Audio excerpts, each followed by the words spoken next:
എല്ലാവർക്കും steel the ഫ്ലേവറിലേക്ക് സ്വാഗതം. ഇന്ന് നമുക്ക് ബോളി എങ്ങനെയാണ് ചെയ്യുന്നതെന്ന് നോക്കാം. ഇതിനു വേണ്ടിയിട്ട് ഞാനൊരു അരക്കപ്പ് കടലപ്പരിപ്പ് 1 മണിക്കൂർ നേരം വെള്ളത്തിലിട്ട് കുതിർത്തെടുത്തിട്ടുണ്ട്. ഇത് നമുക്കൊരു പ്രഷർ കുക്കറിലോട്ട് ചേർത്ത് കൊടുക്കാം.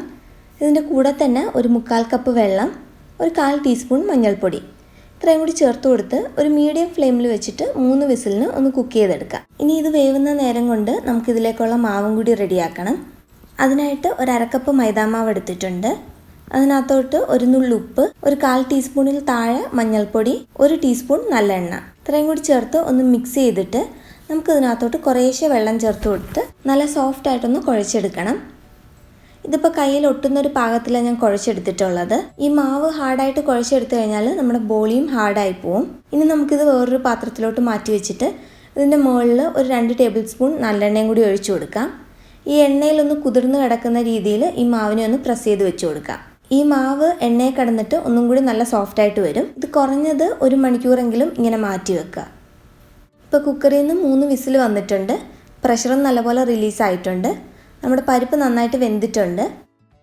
ഇതൊന്ന് തണുത്ത് കഴിയുമ്പോഴത്തേക്ക് നമുക്കിതൊരു മിക്സി ജാറിലോട്ട് ചേർത്ത് കൊടുത്തിട്ട് നന്നായിട്ടൊന്ന് അരച്ചെടുക്കാം. ഒട്ടും വെള്ളം ചേർത്ത് കൊടുക്കാതെ വേണം അരച്ചെടുക്കാനായിട്ട്. ഇപ്പം നന്നായിട്ട് അരച്ചെടുത്തിട്ടുണ്ട്.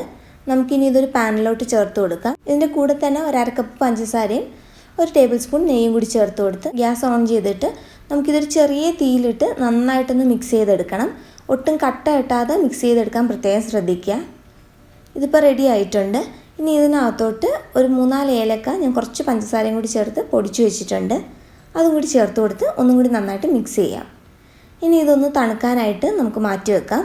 ഇപ്പോൾ നമ്മുടെ പരിപ്പ് നന്നായിട്ട് തണുത്തിട്ടുണ്ട്. ഇനി ഇതിലെന്തെങ്കിലും തരിയുള്ള പോലെ തോന്നുവാണെങ്കിൽ ഒന്നും കൂടി ഒന്ന് അരച്ചെടുക്കുക. ഇനി നമുക്കിതിൽ നിന്ന് ഓരോ ഉരുളകളായിട്ട് ഉരുട്ടി വെക്കാം. അപ്പോൾ നമ്മുടെ മാവ് നന്നായിട്ട് സോഫ്റ്റ് ആയിട്ടുണ്ട്. നമുക്കതിൽ നിന്ന് കുറേശ്ശെ എടുക്കാം. ഈ പരിപ്പിൻ്റെ അളവ് കൂടുതലായിരിക്കണം, മാവ് വളരെ കുറച്ചായിരിക്കണം. പരിപ്പിൻ്റെ ഒരു പകുതി അളവിന് മതിയാവും മാവ്. ഇനി നമുക്ക് ഈ മാവ് അരിപ്പൊടിയിലോട്ട് ഇട്ട് കൊടുക്കാം. ഇനി ഇതിന് നടുക്കായിട്ട് നമ്മൾ ഉരുട്ടി വെച്ചേക്കുന്ന ആ പരിപ്പിൻ്റെ ഉണ്ടയും കൂടി വെച്ച് കൊടുത്ത് നന്നായിട്ടൊന്ന് കവർ ചെയ്തെടുക്കണം.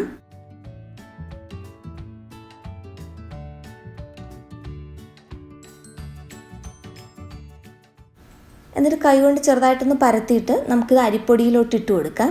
നന്നായിട്ട് അരിപ്പൊടി കോട്ട് ചെയ്യണം. എന്നാൽ മാത്രമേ നമുക്കിത് നന്നായിട്ട് പരത്തിയെടുക്കാൻ പറ്റൂ. ഇനി ഇത് നന്നായിട്ടൊന്ന് പരത്തിയെടുക്കാം. ഇത് പരത്തിയെടുക്കുമ്പോൾ നന്നായിട്ട് അരിപ്പൊടി ഇട്ട് വേണം പരത്തിയെടുക്കാനായിട്ട്.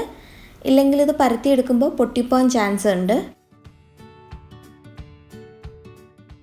ഇതിപ്പോൾ നല്ല നൈസായിട്ട് പരത്തിയെടുത്തിട്ടുണ്ട്. നമുക്കിനി ഇതൊന്ന് ചുട്ടെടുക്കാം.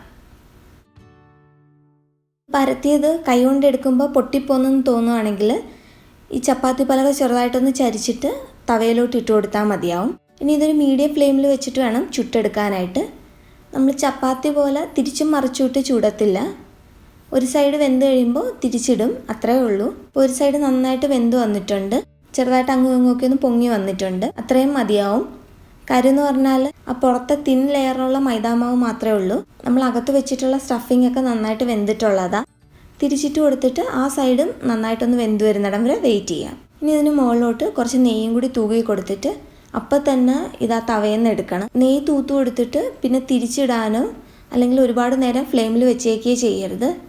അപ്പോൾ ഈ ബോളി കുറച്ച് ക്രിസ്പി ആയിപ്പോവും. ഇനി ഒന്നും കൂടി സോഫ്റ്റ് ആയിട്ടുള്ള ബോളിയാണ് ഇഷ്ടമെങ്കിൽ ഇത് തവയെന്ന് എടുത്തതിന് ശേഷം മാത്രം നെയ്യ് തൂത്ത് കൊടുത്താലും മതിയാവും. അപ്പോൾ നമ്മുടെ ആദ്യത്തെ ബോളി റെഡി ആയിട്ടുണ്ട്. നമുക്കിനി ഇതൊന്ന് കട്ട് ചെയ്ത് നോക്കാം. നല്ല സോഫ്റ്റായിട്ട് വന്നിട്ടുണ്ട്. അകത്തൊക്കെ ആ പരിപ്പിൻ്റെ മിക്സ് നല്ല ഈവനായിട്ട് സ്പ്രെഡ് ആയിട്ടുണ്ട്. അകവും നല്ലപോലെ വെന്തിട്ടുണ്ട്. അപ്പോൾ ഈ രീതിയിലൊന്ന് ട്രൈ ചെയ്ത് നോക്കുക. ഇഷ്ടപ്പെട്ടാൽ സ്റ്റീൽ ദ ഫ്ലേവർ സബ്സ്ക്രൈബ് ചെയ്യാനും വീഡിയോസൊക്കെ ലൈക്ക് ചെയ്യാനും കമൻസ് എന്തെങ്കിലും ഉണ്ടെങ്കിൽ അറിയിക്കാനും മറക്കരുത്. അതുപോലെ തന്നെ നമ്മുടെ ഫേസ്ബുക്ക് പേജും ഇൻസ്റ്റാഗ്രാം പേജും ഫോളോ ചെയ്യുക. താങ്ക്